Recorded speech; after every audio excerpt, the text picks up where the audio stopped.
How the field of prosthetics is improving lives and creating career opportunities.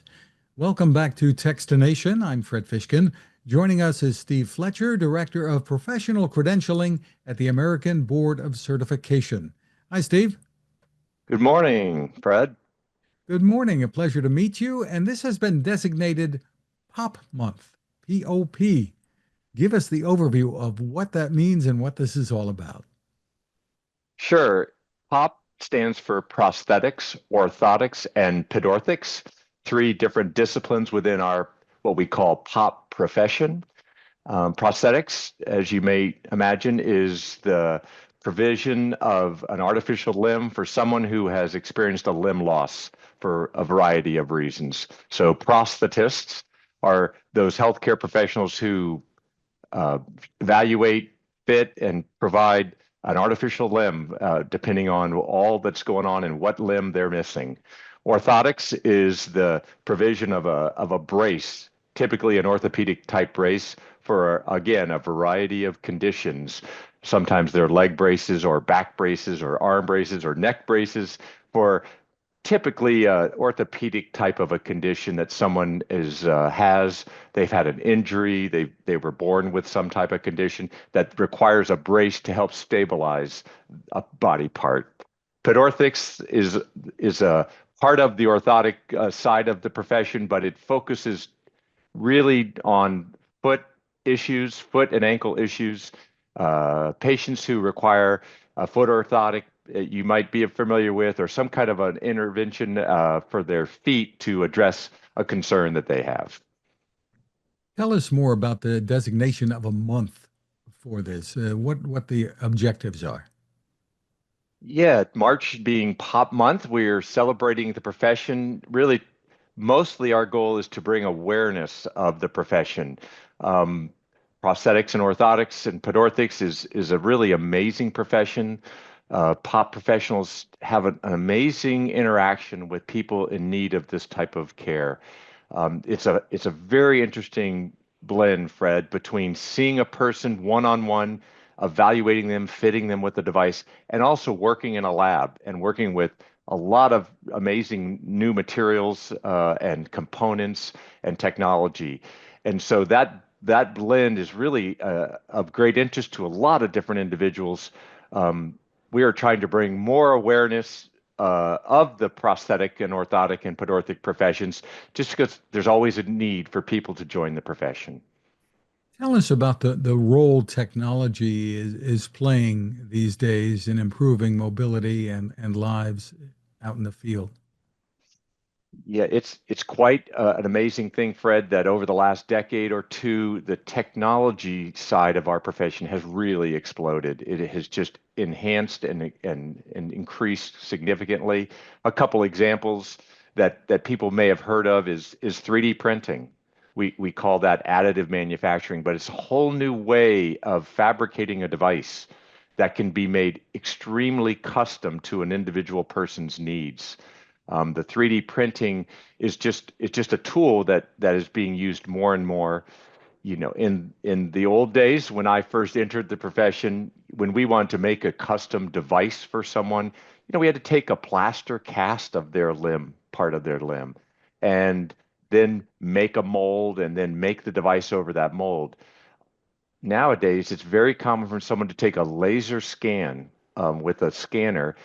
People use an iPad as a scanner, and they scan the body segment, create a digital model of that person's body part, and then can use a CAD, a computer assisted design software, to design that device and then send it to a 3D printer, and it will fabricate the device. No plaster, no cast of the patient was ever needed because of that technology. Wow. Tell me about I would think that robotics and things like exoskeletons are coming into play here as well. Tell me I mean, we're seeing humanoids walking around doing things. I would think some or a lot of that technology might be useful here. It is for sure. The exoskeletons that you mentioned is kind of a newer thing where is sort of a wearable device that can completely support someone. Someone, let's say, has a spinal injury and they're paralyzed from the waist down. That requires a lot of stabilization to even stand because none of their muscles can support them. So those exoskeletons are just amazing. Another example, more directly in the orthotic profession, is, people in the past, polio was a big thing, 50 years ago, and long leg braces were made for those people because they had such a weakness in their leg. There are now braces, long leg braces that are controlled by computers that can control when they put weight down on that and don't have to be either all the way locked or all the way open. They can control the weight bearing. So when people start to walk with that type of a brace now with the computerized controlled knee joint, it can allow the knee to bend and the people can walk much more normally than, as you've probably seen in your life, someone walking with a locked knee brace. They walk very stiff because it doesn't allow any motion. So that's just an example of the technology that has really impacted people's mobility.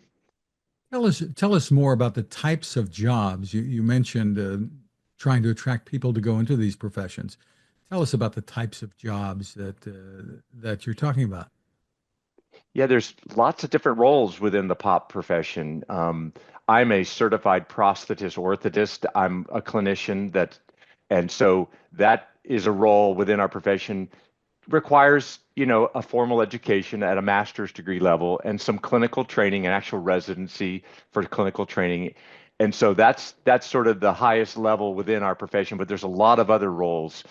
Some individuals are interested in sort of the technical side of our profession, not necessarily seeing patients one-on-one, but in the fabrication and working in a lab setting where they're are fabricating the actual devices. We have technician jobs for that, and there's also pedorthists. The last P in pop are people who really focus, like I said, on people who have foot problems. Diabetics is a real common one. Um, Providing an insert for their shoe, as simple as that, can really prevent a lot of damaging consequences from diabetes and all sorts of other foot and ankle complications. And there's roles within the profession for different levels. Not everyone has to have a master's degree to be in the profession. There are assistant roles, there's associate level degree type of roles in the profession. So lots of different choices. And I imagine the professions can be really rewarding. It's an amazing profession, Fred. I was attracted to it because it had this interesting combination. I got to see patients one on one and really try to solve their individual problem, interact with them, meet the family. Very rewarding.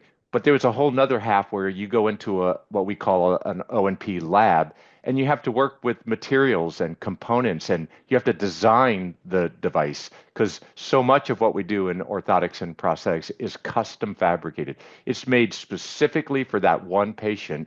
And that takes a lot of design. It takes a lot of coordination with the technical staff to make sure it's fabricated to the specs that it needs to be just to meet that patient's needs. Where can people go for more info? There's two websites. If I could, I would mention, of course, we're celebrating Pop Month in March here. So there's a popmonth.org that has a lot of information about all the different activities across the country that are happening. But another great place, if someone's interested checking out the profession, say, what type of role could I play potentially? There's a website, whatispop.org, and that has a lot of information. Some really good videos. It kind of gives you a day in the life of what goes on in a pop profession, but it also has a list of all the schools across the country at the different levels that I mentioned. Well, congratulations on the work you and your colleagues are doing. Steve Fletcher, thank you for spending time with us. I really appreciate the opportunity, Fred.